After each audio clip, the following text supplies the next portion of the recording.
السلام عليكم ورحمة الله وبركاته. الحمد لله نحمده ونستعينه ونستغفره ونستهديه ونؤمن به ونتوكل عليه ونعوذ بالله من شرور أنفسنا ومن سيئات أعمالنا من يهده الله فلا مضل له ومن يضلل فلا هادي له وأشهد أن لا إله إلا الله وحده لا شريك له وأشهد أن محمدا عبده ورسوله أرسله بالهدى ودين الحق ليظهره على الدين كله ولو كره المشركون. اللهم صل على محمد وعلى آل محمد كما صليت على إبراهيم وعلى آل إبراهيم إنك حميد مجيد. اللهم بارك على محمد وعلى آل محمد كما باركت على إبراهيم وعلى آل إبراهيم إنك حميد مجيد. أما بعد فإن خير الكلام كلام الله وخير السنن سنن محمد صلى الله عليه وسلم وشر الأمور محدثاتها وكل محدثة بدعة وكل بدعة ضلالة وكل ضلالة في النار. أعوذ بالله من الشيطان الرجيم. يا أيها الذين آمنوا اتقوا الله حق تقاته ولا تموتن إلا وأنتم مسلمون. أعوذ بالله من الشيطان الرجيم. يا أيها الذين آمنوا من يرتد منكم عن دينه فسوف يأتي الله بقوم يحبهم ويحبونه أذلة على المؤمنين أعزة على الكافرين يجاهدون في سبيل الله ولا يخافون لومة لائم ذلك فضل الله يؤتيه من يشاء والله واسع عليم. يا أيها الرجل المريد نجاته اسمع مقالة ناصح معواني واضرب بسيف الوحي كل معطل ضرب المجاهد فوق كل بناني واجعل كتاب الله والسنن التي ثبتت سلاحك ثم سحب جناني واصدع بما قال الرسول ولا تخف من قلة الأنصار والأعوان فالله ناصر دينه وكتابه والله كاف عبده بأماني ولا تخش من كيد العدو ومكرهم فقتالهم بالكذب والبهتان فجنود أتباع الرسول ملائك وجنودهم فعساكر الشيطان. സ്നേഹാദരണീയരായ നല്ലവരായ നാട്ടുകാരെ, സഹോദരങ്ങളെ, ഈ ശബ്ദം ശ്രവിക്കുന്നതിനായി വിവിധ പ്രദേശങ്ങളിൽ നിന്നും വന്നിട്ടുള്ള സുഹൃത്തുക്കളെ, നമ്മുടെ എല്ലാം രഹസ്യവും പരസ്യവും കണ്ടുകൊണ്ടിരിക്കുന്ന സർവ്വലോക രക്ഷിതാവും നിയന്താവുമായ അല്ലാഹു സുബ്ഹാനഹു വ തആലയുടെ നിയമനിർദ്ദേശങ്ങൾ ജീവിതത്തിൻ്റെ എല്ലാ മേഖലകളിലും കാത്തു സൂക്ഷിച്ചുകൊണ്ട് നല്ലവരായി ജീവിക്കണം എന്ന് ആമുഖമായി ഉപദേശിക്കുകയാണ് അല്ലാഹു സുബ്ഹാനഹു വ തആല നമുക്കേവർക്കും അതിന് തൗഫീഖ് നൽകി അനുഗ്രഹിക്കുമാറാകട്ടെ. സമയം നമുക്ക് പരിമിതമായതുകൊണ്ട് ആമുഖ ഭാഷണമൊന്നും നീട്ടിപ്പറയുന്നില്ല. ഞാൻ നേരെ എൻ്റെ വിഷയത്തിലേക്ക് പ്രവേശിക്കുകയാണ്. ഇസ്ലാഹി പ്രസ്ഥാനത്തെ സംബന്ധിച്ചിടത്തോളം വിശുദ്ധ ഖുർആനിലൂടെയും നബി സല്ലല്ലാഹു അലൈഹി വസല്ലമയുടെ ഹദീസുകളിലൂടെയും മനസ്സിലാക്കിയിട്ടുള്ള മനുഷ്യന്റെ പരലോക രക്ഷയ്ക്കും പരലോക വിജയത്തിനും ആവശ്യമായിട്ടുള്ള വിഷയങ്ങൾ ജനങ്ങൾക്ക് പഠിപ്പിച്ചു കൊടുക്കുക, പറഞ്ഞു കൊടുക്കുക എന്നുള്ള ഉത്തരവാദിത്വം ഏറ്റെടുത്തവരാണ്. പല കാരണങ്ങളാലും സമൂഹം ശിർക്കിലേക്ക് പോയിട്ടുണ്ട്. പല കാരണങ്ങളാലും സമൂഹം ബിദ്അത്തുകളും അന്ധവിശ്വാസങ്ങളും അനാചാരങ്ങളും അനുഷ്ഠിച്ചു വരുന്നുണ്ട്. അതിനുള്ള കാരണം സമൂഹത്തെ നയിക്കുന്ന പുരോഹിതന്മാരാണ്, സമൂഹത്തെ നയിക്കുന്ന പണ്ഡിതന്മാരാണ്. അവരെ സംബന്ധിച്ചിടത്തോളം ജീവിതത്തിന്റെ ഒരു ഭാഗം മാത്രമായിക്കൊണ്ടാണ് ദീനിന്റെ പല വിഷയങ്ങളെയും കാണുന്നത്. അതുകൊണ്ട് തന്നെ ഈ കേരളക്കരയിൽ ഇങ്ങനെയുള്ള പണ്ഡിതന്മാരും പുരോഹിതന്മാരും നിലവിലുണ്ട് എന്നുള്ള കാരണത്താൽ മുജാഹിദ് പ്രവർത്തകരായ ഞങ്ങളെ സംബന്ധിച്ചിടത്തോളം ജനങ്ങൾ ശിർക്ക് ചെയ്യുമ്പോൾ, ജനങ്ങൾ ബിദ്അത്ത് ചെയ്യുമ്പോൾ അത് കണ്ടില്ല കേട്ടില്ല എന്ന് നടിച്ച് നിശബ്ദരായി ഇരിക്കാൻ ഞങ്ങളെ കൊണ്ട് സാധ്യമല്ല. കാരണം ഇതൊരു 10 രൂപയുടെ വിഷയമല്ല, ഒരു 100 രൂപയുടെയോ 1000-ൻ്റെയോ വിഷയമല്ല, ഒരു ഏക്കർ സ്ഥലത്തിന്റെ വിഷയമല്ല, മറിച്ച് പരലോകത്തിന്റെ വിഷയമാണ്. ആളുകൾ ശിർക്ക് ചെയ്തു കഴിഞ്ഞാൽ, ബിദ്അത്ത് ചെയ്തു കഴിഞ്ഞാൽ, ഇസ്ലാമിൽ അള്ളാഹുവോ പ്രവാചകനോ പഠിപ്പിച്ചിട്ടില്ലാത്ത വിഷയങ്ങൾ ചെയ്യുമ്പോൾ അതിന്റെ പേരിൽ അവർ അനുഭവിക്കാൻ പോകുന്നത് നാളെ പരലോകത്ത് വരുന്ന വമ്പിച്ച ശിക്ഷയാണ്. ഞങ്ങൾ ജനങ്ങളെ സ്നേഹിക്കുന്നു, ഖബർ വരെയല്ല, അവരുടെ പോക്കറ്റ് കണ്ടുകൊണ്ടല്ല, അവരുടെ ഖബറിലേക്ക് ഞങ്ങൾ അവരെ സ്നേഹിക്കുകയാണ്. അതുകൊണ്ട് ചില കാര്യങ്ങൾ ഞങ്ങൾക്ക് തുറന്നു പറയേണ്ടി വരും. അത് പറയുമ്പോഴാണ് പല ആളുകൾക്കും വിരളിയെടുക്കുന്നത്. അതിന്റെ ആവശ്യമില്ല, ബേജാറാകേണ്ട ആവശ്യമില്ല. 2 മണിക്കൂർ മുജാഹിദ് പ്രസ്ഥാനത്തിന്റെ ഈ സാധാരണക്കാരായ ആളുകൾ പ്രസംഗിക്കുമ്പോഴേക്കിനും അതങ്ങോട്ട് ഒലിച്ചു പോകുന്നതാണ് ഞങ്ങളുടെ ആദർശം എന്നൊരു ബേജാറ് പ്രമാണത്തിന് പിൻബലമില്ലാത്ത ആളുകൾക്കുണ്ടാകുന്ന ഒരു പേടിയാണ്. അതിന്റെ ആവശ്യം ഇല്ല എന്നാണ്. നിങ്ങളുടെ കയ്യിൽ പ്രമാണമുണ്ടെങ്കിൽ ഞങ്ങൾക്ക് അതിനെക്കുറിച്ച് പറയാനുള്ളത്. സഹോദരന്മാരെ, ലോകത്തിന്റെ ചരിത്രം പരിശോധിച്ചാൽ 2 കാര്യങ്ങൾ നിങ്ങൾക്ക് സുതരാം വ്യക്തമാകും. ഇന്നും അത് ആവർത്തിച്ചു കൊണ്ടിരിക്കുന്നുണ്ട്. അതായത് അമ്പിയാക്കന്മാർ, ഇപ്പൊ നൂഹ് അലൈഹി സ്വലാത്തു വസ്സലാം, അതേപോലെ ശേഷം വന്ന നബിമാര്, മൂസാ നബി ആകട്ടെ, ഈസാ നബി ആകട്ടെ, ഇബ്രാഹിം നബി ആകട്ടെ, അന്ത്യപ്രവാചകനായ അഷ്റഫുൽ ഖൽഖ് മുഹമ്മദ് മുസ്തഫ സല്ലല്ലാഹു അലൈഹി വസല്ലം, ആ നബി വരെ ഏത് നബിമാരും അവരുടെ നാട്ടിൽ വന്നിട്ട് തൗഹീദ് പ്രസംഗിക്കുകയാണ്. എന്താ പറയുന്നത്? നൂഹ് നബി പറയാ, സമൂഹമേ, അള്ളാഹുവിനോട് മാത്രമേ സഹായാർത്ഥന പാടുള്ളൂ, അള്ളാഹുവോട് മാത്രമേ പ്രാർത്ഥന പാടുള്ളൂ. ഇത് പറഞ്ഞ് നൂഹ് നബി അവിടുന്ന് പോയാൽ അപ്പൊ മുശ്രിക്കീങ്ങളുടെ പ്രാസംഗികന്മാർ അവിടെ വരും. എന്നിട്ട് പറയാണ്, വഖാലൂ ലാ തദറുന്ന ആലിഹതകും വലാ തദറുന്ന വദ്ദൻ വലാ സുവാഅൻ വലാ യഗൂസ വയഊഖ വനസ്റാ. അല്ലയോ സമൂഹമേ, നൂഹ് പറഞ്ഞത് ശരിയല്ല. നൂഹ് പറയുന്നത് ഒരേ ഒരു ആരാധനയിലേക്ക് മാത്രമാണ് വിളിച്ചത്. നിങ്ങൾ വദ്ദിനെ ഒഴിവാക്കരുത് കേട്ടോ, സുവാഇനെ ഒഴിവാക്കരുത് കേട്ടോ, യഗൂസിനെ ഒഴിവാക്കരുത് കേട്ടോ. ആരാണ് അവരൊക്കെ? റിജാൽ ഖൗമിൻ സ്വാലിഹീൻ മിൻ ഖൗമി നൂഹ്, നൂഹ് നബിയുടെ ഖൗമിലെ നല്ലവരായ ഔലിയാക്കന്മാർ, മരിച്ചുപോയ ആളുകൾ. അപ്പൊ നൂഹ് നബി വന്നിട്ട് അള്ളാഹനെ മാത്രമേ വിളിച്ച് പ്രാർത്ഥിക്കാവൂ എന്ന് പറഞ്ഞ് തിരിച്ചു പോയാൽ അപ്പ വരും അവിടുത്തെ മുശ്രിക്കീങ്ങൾ. മുഹമ്മദ് നബി സല്ലല്ലാഹു അലൈഹി വസല്ലമ വന്ന് പ്രസംഗിച്ചു മക്കയിൽ, ഉക്കാള ചന്തയിൽ. പ്രവാചകൻ പോയാൽ ഉടനെ വരും അബൂജഹല്. എന്ന് പറഞ്ഞിട്ട്, ഏയ് ഔലിയാക്കന്മാരെയും വിളിക്കണം, ദാ ഇബ്രാഹിം നബിനെ വിളിക്കണം, ഇസ്മായിൽ നബിനെ വിളിക്കണം എന്ന് പറഞ്ഞുകൊണ്ട് അവർ കടന്നു വരും.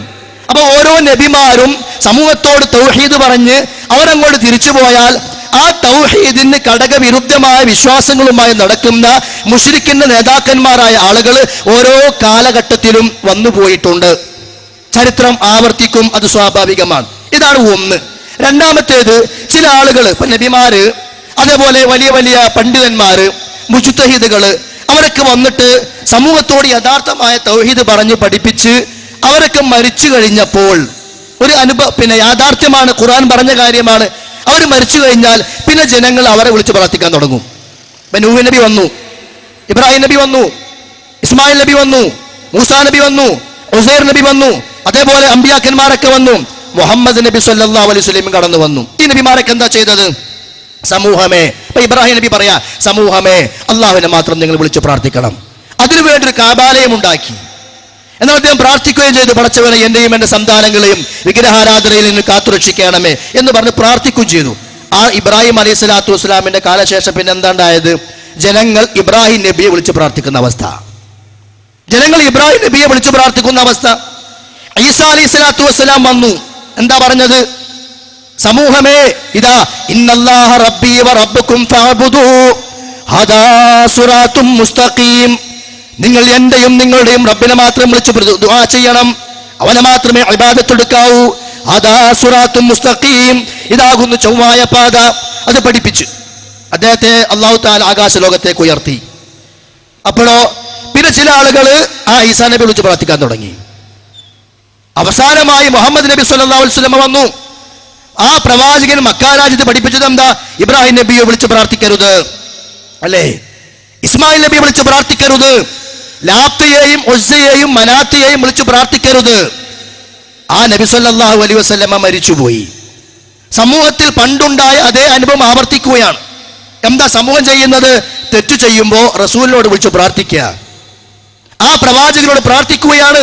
ഇർതകബ്തു അലൽ ഖതാ ഗൈറ ഹസ്രി വഅദദ ലക അശ്കൂ ഫീഹി യാ സയ്യിദി ഖൈറൻ നബി ഇന്നനാ നർജു ഇലാ കഅസി ഹൗദിക ലിൽ അതശ് യൗമ നശ്രി കിതാബിയാ സയ്യിദി ഖൈറൻ നബി അശ്ശഫാഅത ഹബ് ലനാ ഫിൽ ഖിയാമത്തി മുശ്ഫിഖാ വഅഹ്ലനാ ഇല്ലാ യാ സയ്യിദി ഖൈറൻ നബി.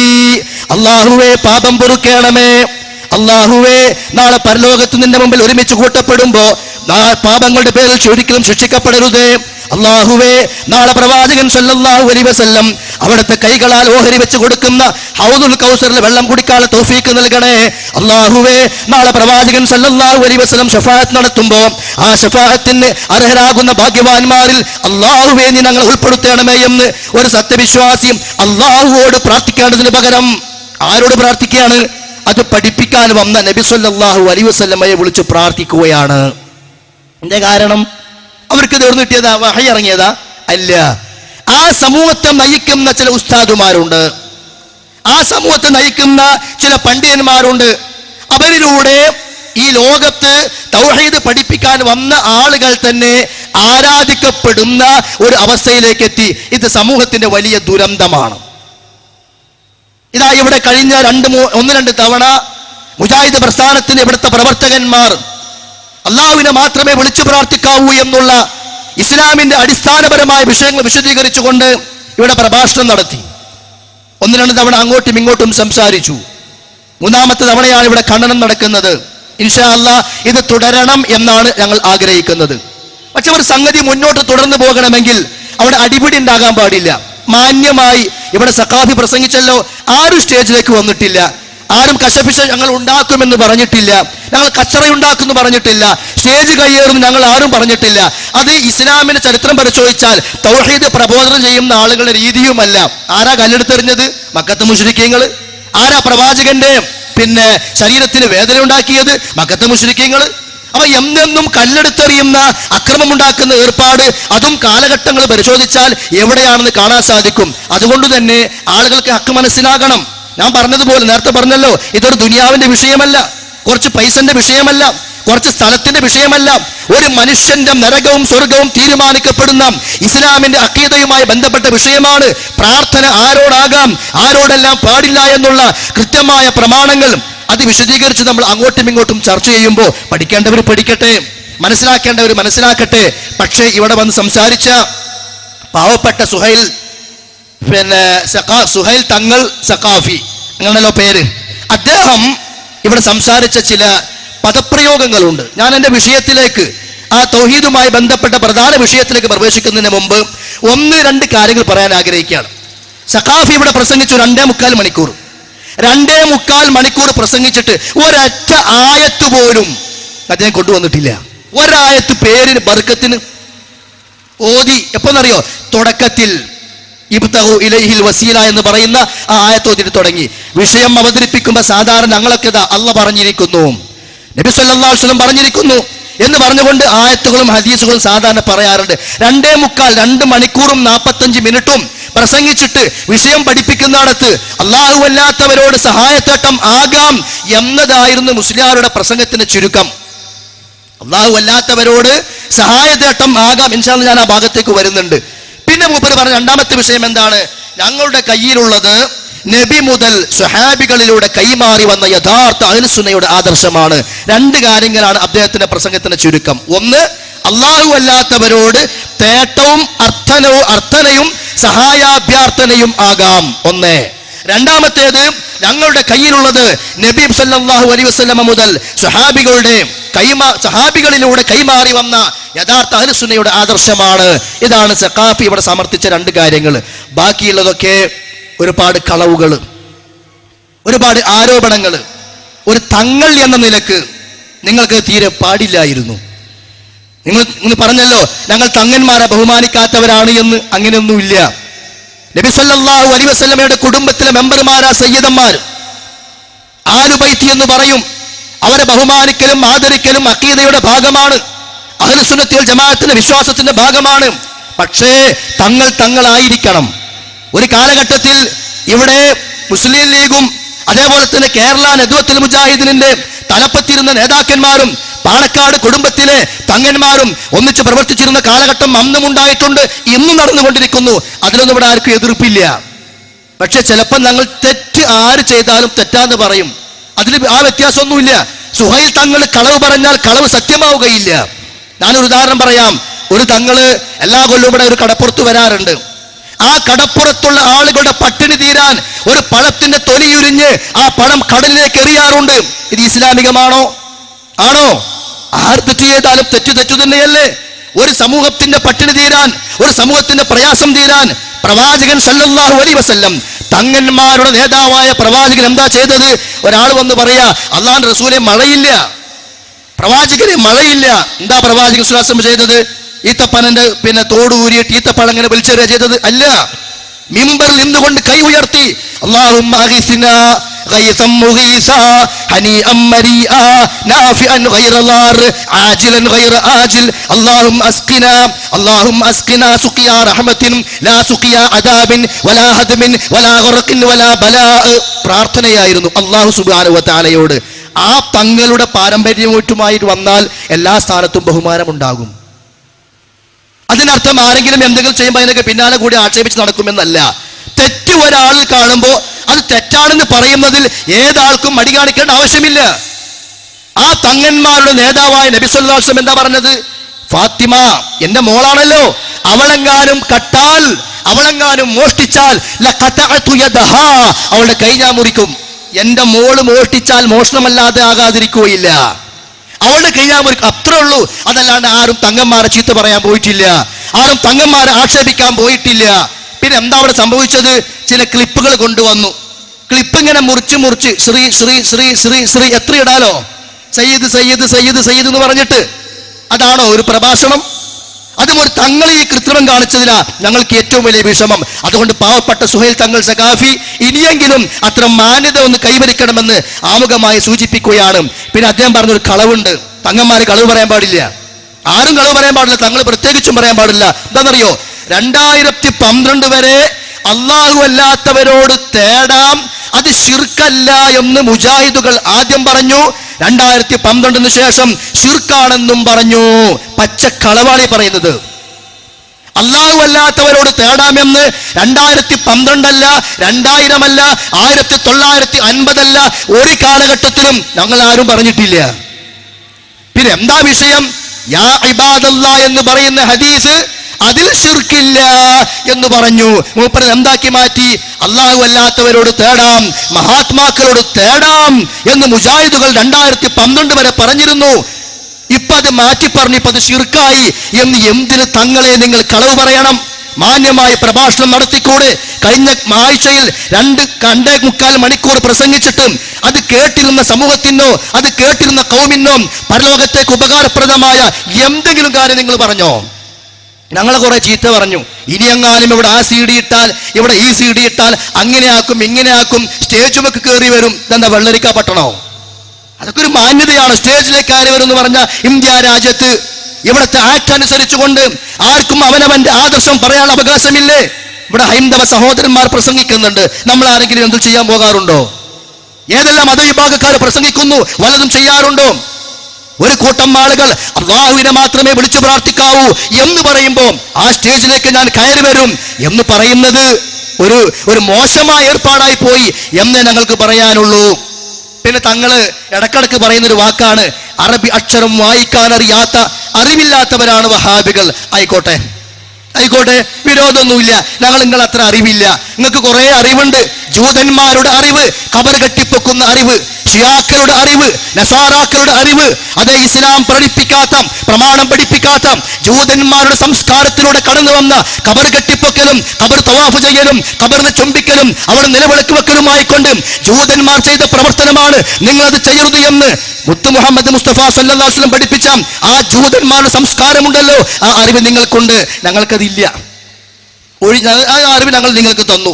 പിന്നെയോ ഷിയാക്കളായി കൊണ്ടുവന്ന ഒരുപാട് അനാചാരങ്ങൾ, നെഹ്സ് നോക്കൽ, നാളുകൾക്ക് നെഹ്സ് പറയൽ, പ്രവാചകന്മാരുടെ ജന്മദിനാഘോഷം തുടങ്ങി ഒട്ടനവധി കാര്യങ്ങൾ ഷിയാക്കളിലൂടെ കടമെടുത്തുകൊണ്ട് അമ്പിയാക്കന്മാരുടെ മദ്ഹ് എന്ന പേരിൽ അവരെ വിളിച്ച് പ്രാർത്ഥിക്കുന്ന മാലകളും മൗലിദുകളും എഴുതിയുണ്ടാക്കിക്കൊണ്ട് ഷിയാക്കളുടെ സംസ്കാരവും ഷിയാക്കളുടെ വിജ്ഞാനവും നിങ്ങളുടെ കയ്യിലുണ്ട്. ഞങ്ങൾ പാവങ്ങളാ, അതും ഞങ്ങൾ നിങ്ങൾക്ക് വിട്ടുവന്നു. ആ അറിവൊന്നും ഞങ്ങൾക്കില്ല. ഞങ്ങൾക്കുള്ളത് വിശുദ്ധ ഖുർആൻ കുറച്ച് പഠിച്ചു, ഹദീസുകളും പഠിച്ചു, സ്വഹാബത്തിന്റെ ജീവിതവും പഠിച്ചു. അതൊക്കെയാണ് ഇപ്പൊ ഞങ്ങളുടെ കയ്യിലുള്ളത്. അപ്പൊ ഇങ്ങനെ ഒരാൾക്ക് അറിവില്ല, അവന് അറബി അക്ഷരം പോലും ഹർക്കത്തിടാണ്ട് വായിക്കാൻ അറിയാത്തവനാണ്, മുജാഹിദ് സെന്ററിൽ നിന്ന് കൊടുക്കുന്ന ഫോട്ടോസ്റ്റാറ്റ് വെച്ച് വരുന്നവനാണ്, ഇതൊക്കെ പറഞ്ഞ് നേരം കഴിക്കാനുള്ളതല്ല രാത്രി സമയം. പക്ഷെ ഇത് കണ്ണന പ്രസംഗമായതുകൊണ്ട് ചില കാര്യങ്ങൾ പറയേണ്ടി വരും. കാരണം പറഞ്ഞില്ലെങ്കിൽ അടുത്ത വരവിന് മൂപ്പര് പറയും, ഞാൻ അത് പറഞ്ഞിരുന്നു, എന്തേ പറയാഞ്ഞു, ഞാൻ അത് വിശദീകരിച്ചിരുന്നു, എന്തേ മറുപടി പറയാഞ്ഞു എന്ന് ചോദിക്കരുത്. അതിനുവേണ്ടി അദ്ദേഹം പറഞ്ഞ ഓരോ കാര്യങ്ങളും മറുപടി ആയിക്കൊണ്ട് തന്നെ പറയുകയാണ്. പിന്നെ മൂപ്പര് പറയാ കള്ളത്താടി. നിങ്ങൾ ആരെയാണ് പറഞ്ഞത്? താടി എന്ന് പറയുന്നത് പ്രവാചകൻ സല്ലല്ലാഹു അലൈഹി വസല്ലം വെക്കാൻ കൽപ്പിച്ച ഒരു കാര്യം. നിങ്ങൾ വെട്ടിമിനിക്കുന്നുണ്ടായിരിക്കാം, ഞങ്ങളതിന് ഉത്തരവാദികളല്ല. അത് നിങ്ങളുടെ ഈമാനും മറ്റുള്ള കാര്യങ്ങളും പോലെ ഉണ്ടാകും. പ്രവാചകൻ പറഞ്ഞ രൂപത്തിൽ ഒരു വ്യക്തി താടി നീട്ടി വളർത്തിയാൽ കള്ളത്താടി എന്നാണോ തങ്ങൾ പറയേണ്ടത്? ആണോ? നിങ്ങൾ എങ്ങനെ തങ്ങളായി അതാലോചിക്കുന്നത്? കള്ളത്താടിന്ന്. ഇനി അത് വെച്ച ആളെയാണ് ആക്ഷേപിക്കുന്നതെങ്കിലോ ഒരാളുടെ ഇഖ്ലാസിനെ ചോദ്യം ചെയ്യാൻ നിങ്ങളാരാ? കുറച്ചൊക്കെ ഒരു മാന്യത വേണ്ട പ്രസംഗിക്കുമ്പോ. കേട്ടിരിക്കുന്നത് ആളുകളല്ലേ. ഒരു പ്രഭാഷണം നടത്തിപ്പോയ ഒരു പ്രാസംഗികനെ സംബന്ധിച്ച് കള്ളത്താടി എന്ന് പറയുമ്പോൾ ആ താടി വെക്കാനും പഠിപ്പിച്ചത് ഞങ്ങളുടെ നേതാവ് ഹബീബുനാ മുഹമ്മദ് മുസ്തഫ സല്ലല്ലാഹു അലൈഹി വസല്ലം. അതാ പ്രവാചകനുള്ള സ്നേഹത്തിന്റെ ഭാഗമാ. ഞങ്ങൾ അങ്ങനെയാ സ്നേഹിക്കല്. പ്രവാചകൻ പറഞ്ഞ പോലെ താടി നീട്ടി മീശയൊക്കെ വെട്ടിച്ചുരുക്കി രാത്രിയും പകലിനുമായ പ്രവാചകന് പഠിപ്പിച്ച ദുആകളൊക്കെ ചൊല്ലി അങ്ങനെ ഞങ്ങൾ പ്രവാചകനെ 365 ദിവസവും സ്നേഹിക്കും. അല്ലാണ്ട് ഒരു കൊല്ലത്തിൽ ഒരു ദിവസം വരുമ്പോ ആ ദിവസം മദീന എന്നൊരു രാജ്യത്ത് അന്തിയുറങ്ങും നേതാവേ, നിങ്ങൾ ഉയർത്തിയ മുദ്രാവാക്യം ഞങ്ങൾ മണ്ണിൽ ശാശ്വതമാക്കും, ബോലോ തക്ബീർ, അല്ലാഹു അക്ബർ, ബഹിരാകാശത്തെത്തിയതും ആദ്യം പാദം കുത്തിയതും ആസ്ട്രോങ്ങല്ല ആൻഡ്രനുമല്ല മുത്ത മുഹമ്മദ് സ്വല്ലല്ലാഹു എന്ന പൊട്ടത്തരം വിളിച്ചു പറഞ്ഞിട്ടല്ല ഞങ്ങൾ നബിയെ സ്നേഹിക്കുന്നത്.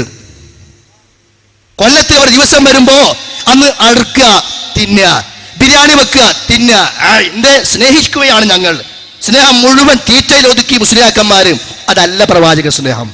365 ദിവസവും വേണം സ്നേഹം. അതിന്റെ ഭാഗമാ താടി വെക്കൽ.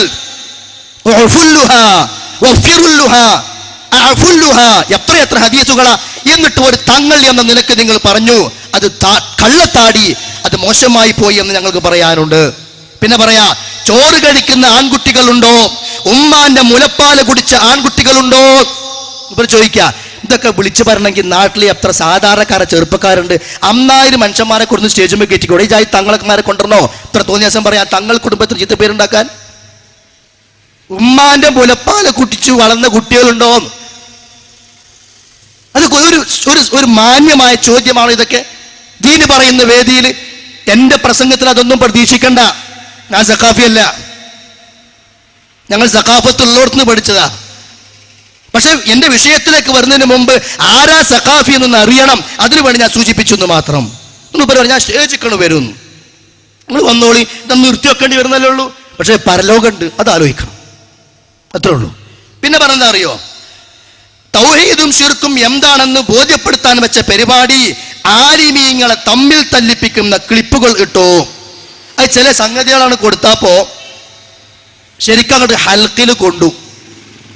അപ്പൊ കിട്ടേണ്ടമാര് കിട്ടിയപ്പോ മൂപ്പര് അങ്ങോട്ട് തോന്നിപ്പോയതാ ആലിമീങ്ങളെ ഭിന്നിപ്പിക്കാണ്, ഞങ്ങൾ ഒരാളും ഭിന്നിപ്പിക്കാൻ വന്നതല്ല.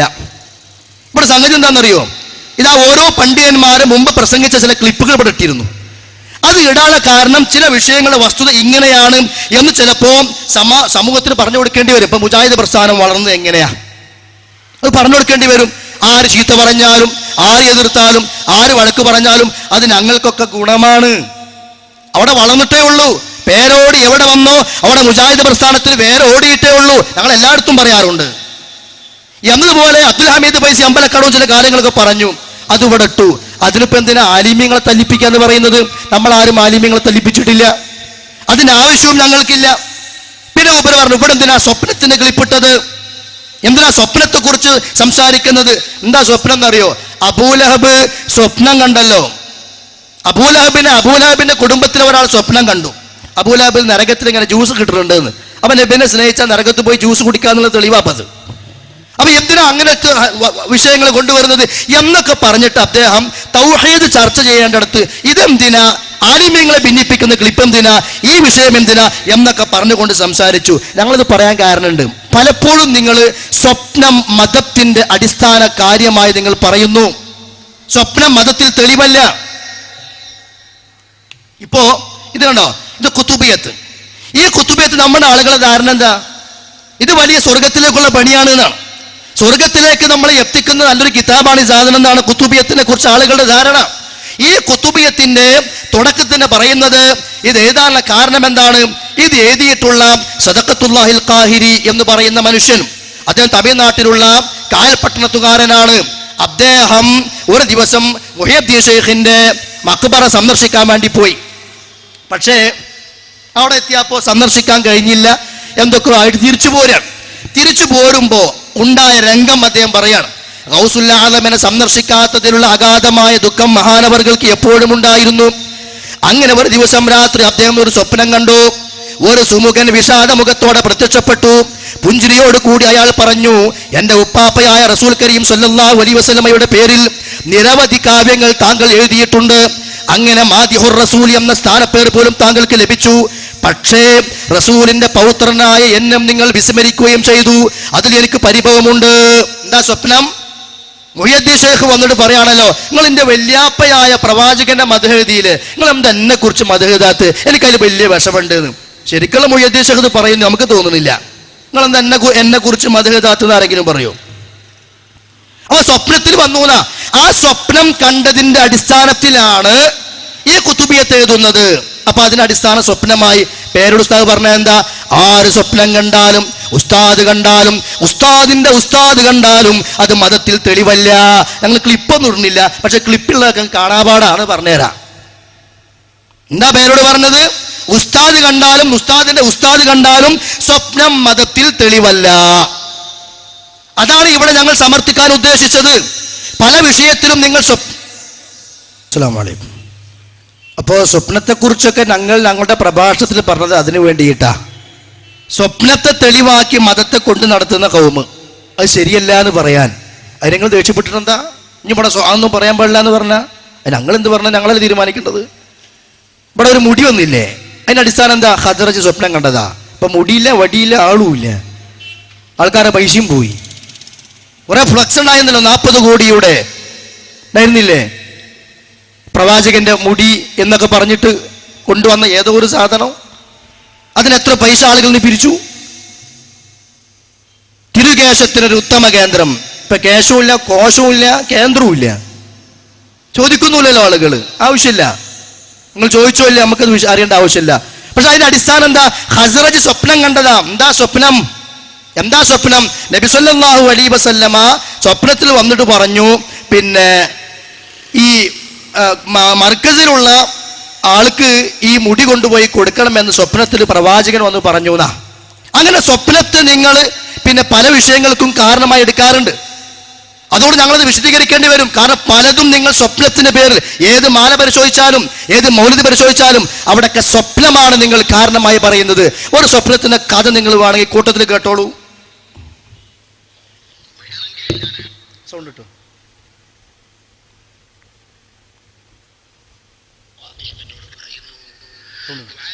കിട്ടോ?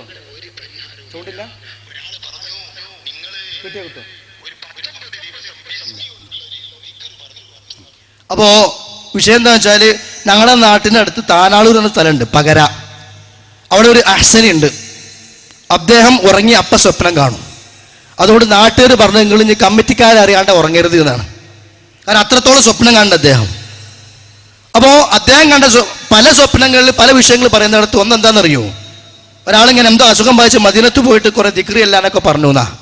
അപ്പോൾ മദീനത്ത് പോയിട്ട് ദിക്റൊക്കെ ചൊല്ലിങ്ങനെ കൂടിയപ്പോൾ അവസാനം മൂപ്പരോട് റസൂൽ വന്നിട്ട് പറഞ്ഞത്രേ, അവിടെ കാരംതൂര് മർക്കസ് സഖാഫത്ത് സുന്നിയിൽ പിന്നെ കാന്തപുരം ക്ലാസ് എടുക്കുന്നുണ്ട്, 200ഓളം കുട്ടികൾ ബുഖാരി പഠിക്കുന്ന, 500ഓളം കുട്ടികൾ ബുഖാരി പഠിക്കുന്ന, അങ്ങോട്ട് പോയിക്കോ എന്ന് റസൂൽ വന്നിട്ട് അദ്ദേഹത്തോട് പറഞ്ഞു എന്നാ. ഈ ജാതി സ്വപ്നത്തിന്റെ പേര് പറഞ്ഞ് കളവ് പറയാൻ ഒരു മടിയുമില്ലാത്ത ആളുകൾ നിങ്ങളുടെ കൂട്ടത്തിലുണ്ട്. അത് പറയുമ്പോൾ ബേജാറാകേണ്ട ആവശ്യമില്ല, നിങ്ങൾക്ക് പറയേണ്ടത് നിങ്ങളും പറയുന്നുണ്ടല്ലോ. അപ്പൊ സ്വപ്നം ഒരിക്കലും മതത്തിൽ തെളിവല്ല. പിന്നെ ഇത് ഞങ്ങളോട് പറഞ്ഞു, നിങ്ങൾ അങ്ങനെ ചെയ്യാൻ പാടില്ല, ഇങ്ങനെ ചെയ്യാൻ പാടില്ല, തൗഹീദ് മാത്രമേ പറയാവൂ, അല്ലെങ്കിൽ ഞങ്ങൾ അങ്ങനെ ആക്കും ഇങ്ങനെ ആക്കും എന്നൊക്കെ പറഞ്ഞിട്ട് പിന്നെ തങ്ങൾ എന്താ ചെയ്തത്? ഈ പ്രസ്ഥാനം 2002 2012 ചില വിഷയങ്ങളുടെ പേരിൽ ഭിന്നതകളൊക്കെ ഉണ്ടായി.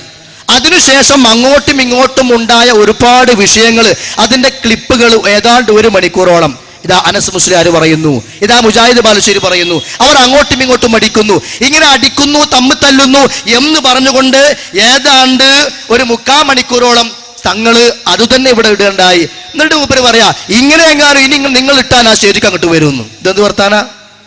ഞങ്ങൾ നിങ്ങളെ പേടിച്ചിട്ടും നല്ല ക്ലിപ്പ് കൊണ്ട് വരാത്തത്. പക്ഷേ ഇവിടെ പറയേണ്ടുന്ന, വിശദീകരിക്കേണ്ടുന്ന ഒരുപാട് സംഗതികൾ ഞങ്ങൾക്ക് വേറുണ്ട്.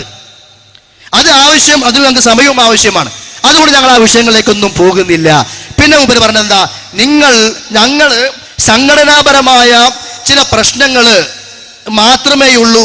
നിങ്ങൾ 5 ആയി 8 ആയി മുസ്ലിം സമൂഹത്തിൽ നിങ്ങൾ ഭിന്നത ഉണ്ടാക്കുകയാണ്, നിങ്ങൾ പലയിടത്തും പ്രശ്നങ്ങളും ചിത്രതകളും ഉണ്ടാക്കിക്കൊണ്ടിരിക്കുന്നു. ഞങ്ങൾ 5 ആയി 8 ആയി എന്നല്ലേ? നിങ്ങളിപ്പോ ഈ വകുപ്പ് തന്നെ ഇപ്പൊ എത്ര ടീമുണ്ട്? രാമന്തളി എവിടെ? ജിസാൻ മാഹി എവിടെ? പൊന്മളപ്പ് ഏത് ഭാഗത്താ? അലവി സഖാഫി ഏത് ഭാഗത്താ? റസൂലിന്റെ നിഴല് അത് മൂജിയത്തായി നിലനിൽക്കുമോ നിൽക്കൂലേ? മരിച്ചാൽ ആ മൂജിയത്ത് അവസാനിക്കൂലേ? നിങ്ങൾ എന്താ പറഞ്ഞത്? ആദർശപരമായി ഞങ്ങൾ തമ്മിലൊരു പ്രശ്നവുമില്ല, സംഘടനാപരമായി ചെറിയ ആ ചെറുതുപ്പൻ കാണിച്ചു തരാം, ആ ചെറുതുപ്പനെ കാണിച്ചു തരാം. ഏതാ ചെറുത്? ഈ മൂജിയത്ത് ആദർശമല്ല? മൂജിയത്തും കറാമത്തും ആദർശത്തിന്റെ ഭാഗമല്ലേ? ഞങ്ങൾ ആദർശപരമായി യാതൊരു പ്രശ്നവുമില്ല. ഇപ്പൊ നൗഷാദ് അഹ്സനി എല്ലാ അങ്ങാടികളിലും ആദർശ മുന്നേറ്റം എന്ന് പറഞ്ഞുകൊണ്ട് ഒരു മുന്നേറ്റം നടക്കുന്നുണ്ടല്ലോ. ആർക്കെതിരില്ല? പൊന്മള അബ്ദുൽ ഖാദർ മുസ്ലിയാർക്കെതിരിൽ. ആരാ അദ്ദേഹം? സമസ്തയുടെ AP വിഭാഗത്തിന്റെ മുഫ്തിയാണ്. അലവി സഖാഫിക്കെതിരെ അല്ലെ? ആരാ അലവി സഖാഫി? അറിയാലോ. ഞാൻ അലവി സഖാഫിനെ കുറ്റം പറയല്ല, പൊന്മണ്ണ ചീത്ത പറയല്ല. പക്ഷേ ഞങ്ങൾ തമ്മിൽ 5 ആയി 8 ആയി എന്നൊക്കെ പറഞ്ഞ് ഒരു വിരൽ ചൂണ്ടുമ്പോ 4 വിരലുകൾ തങ്ങളുടെ നേർക്കൊണ്ടെന്ന് ഓർക്കണം തങ്ങളെ എന്നാണ് ഞങ്ങൾക്ക് പറയാനുള്ളത്. പിന്നെ പറഞ്ഞ എന്താ? ഞങ്ങൾ വലിയ സ്നേഹത്തിലാണ്, ഞങ്ങൾ ഈക്കും മേപ്പും തമ്മിൽ വലിയ അടുപ്പത്തിലാണ്, ഞങ്ങൾ തമ്മിൽ യാതൊരു പ്രശ്നവുമില്ല. EK അബൂബക്കർ മുസ്ലിയാർ നവ്വറല്ലാഹു മർഖദഹു എന്നൊക്കെ പറഞ്ഞു കേട്ടാൽ എന്താ സ്നേഹം തോന്നുന്നു നിങ്ങൾക്ക്? ഓരോ നാട്ടിലും അവിടെ ആ അടിസ്ഥാനപരമായ നിലവിലുള്ള യഥാർത്ഥ സംസ്ഥയുടെ പള്ളി ഉണ്ടാവും. അവിടെ ഇവർ 1 2 ആളെ കയറി വരും. എന്നിട്ട് അതിങ്ങനെ ആ തൻ്റെ ഉള്ളിലുള്ള തീവ്രതയൊക്കെ മറച്ചു വെച്ചിട്ടാണ് വരിക. പിന്നെ കുറേശ്ശെ ഇങ്ങനെ അരിച്ചരിച്ച് കയറി ആ നാട്ടിലെ ഒരു ഇസ്ലാമിയത്തിന്റെ ചുറ്റുപാട് പോലും നഷ്ടപ്പെടുന്ന രൂപത്തിൽ ആ സമൂഹം, ആ നാട്, മഹല്ല് വലിയ അക്രമത്തിലേക്ക് എത്തുന്ന രൂപത്തിൽ പലപ്പോഴും AP വിഭാഗത്തിന്റെ പ്രവർത്തകന്മാർ, ഇത്തരം പണ്ഡിതന്മാർ കാരണം എത്തിച്ചേരാറുണ്ട്. ഞാൻ സാധാരണക്കാരെ ചീത്ത പറയല്ല, ഈ പണ്ഡിതന്മാരിലൂടെ സമൂഹം എത്തിച്ചേർന്ന ദുരവസ്ഥയാണ് പറയുന്നത്. എന്നിട്ട് ഞങ്ങൾ തമ്മിൽ യാതൊരു പ്രശ്നവുമില്ല, മുജാഹിദുകൾ തമ്മിൽ അടിച്ചുകൊണ്ടിരിക്കുകയാണെന്ന ഒരൊറ്റ ഉദാഹരണം ഇപ്പൊ വായിക്കുന്നുള്ളൂ. പിന്നെ വരുത്തുകയാണെങ്കിൽ ഇൻഷാ അല്ലാഹ് ബാക്കി ഞാൻ വായിക്കും. എന്താണെന്നറിയോ? വിശദീകരിക്കുന്നില്ല, വേഗം കേട്ടോളൂ. മദ്രസകൾ കത്തിയമരുന്നു, കെട്ടിടങ്ങൾ ഞെരിഞ്ഞമരുന്നു, വീടുകൾ തകർന്നടിയുന്നു, കിണറുകൾ പാഴ്വസ്തുക്കളാൽ നിറക്കപ്പെടുന്നു, നിരത്തുകളിൽ താണ്ഡവമാടുന്ന കാബാലികർ പോർവിളി നടത്തുന്നു, എങ്ങും ഭീകരാന്തരീക്ഷം. വിശുദ്ധ ഖുർആനിന്റെയും ഫിഖ് ഗ്രന്ഥങ്ങളുടെയും പേജുകൾ വികൃതമാക്കി പിച്ചു ചീന്തിയിട്ടിരിക്കുന്നു. ഞാൻ ശറഹ് ചെയ്യുന്നില്ല, ഓരോ വാക്കും വായിക്കുമ്പോൾ ശ്രദ്ധിച്ചു കേട്ടോളും. വിശുദ്ധ ഖുർആനിന്റെയും ഫിഖ് ഗ്രന്ഥങ്ങളുടെയും പേജുകൾ വികൃതമാക്കി പിച്ചു ചീന്തിയിട്ടിരിക്കുന്നു. പിഞ്ചോമനകൾ പേടിച്ചു നിലവിളിക്കുന്നു. ഈ കാഴ്ച ഗുജറാത്തിൽ നിന്നല്ല, നാദാപുരത്തു നിന്നുമല്ല. ഈ കാഴ്ചകൾ ഗുജറാത്തിൽ നിന്നല്ല, നാദാപുരത്ത് നിന്നുമല്ല, ലക്ഷദ്വീപ് സമൂഹത്തിൽപ്പെട്ട അഗത്തി ദ്വീപിൽ നിന്നാണ്.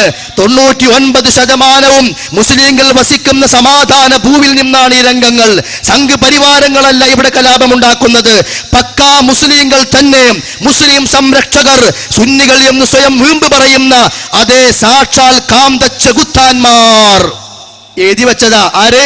EK വിഭാഗം, സുന്നി അഫ്കാർ, 2002 ജൂലൈ 31. ഞങ്ങൾ വലിയ സ്നേഹത്തിലാണ് അല്ലേ?